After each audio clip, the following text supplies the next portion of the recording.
At Nuiyak School in Santa Kitowak, we like to take a hands-on approach to pedagogy. During this professional development day, I decided that I would make a traditional Nuiyak Bola. This involved braiding 4 ropes together and tying a piece of wood on the end of them. Then I cut out 3 circles from a sealskin and sewed the sealskins into balls. I filled the balls with sand and stuck in the piece of wood, thus making a ball with a rope attached to it. We then tied the ends of the ropes together. This created a slingshot type of tool that a hunter would swing over his head and then let fly. You would only twirl it a couple of times because if you twirled it more than that, the ropes would twist around each other.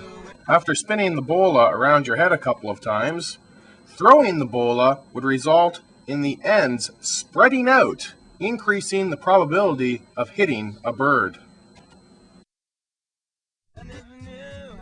Imagine how difficult it would be for a hunter to feed himself and his family using this technique. I tried for over an hour, and I didn't even come close to getting a bird once. I imagine that many years ago, a hunter would have laid down in a popular spot and waited for a flock of birds to land close by, hoping to get a lucky shot. During this exercise, we had decided that our best chance of actually being able to catch a bird was at the local dump, where of course there are many birds feeding on the garbage.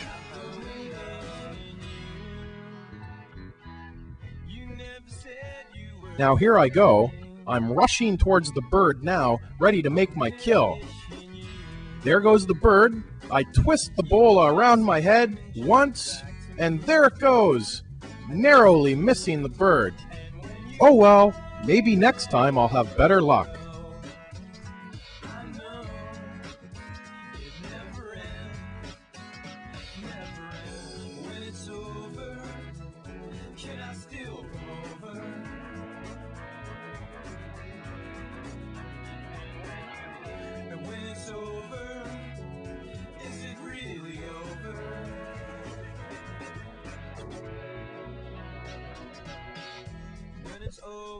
It did indeed turn out to be much more difficult to find my bola once I had tossed it over the hill of garbage.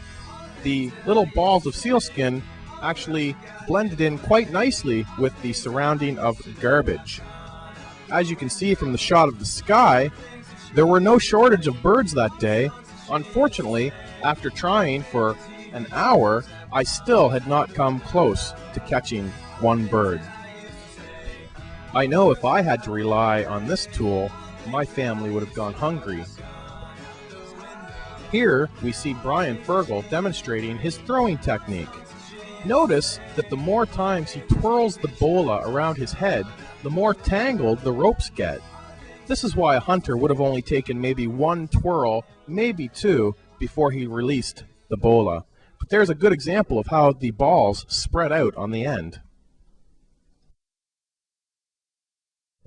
My experience with making and using the traditional Nuiyak Bola has demonstrated to me how difficult life would have been here in the Arctic just a few hundred years ago.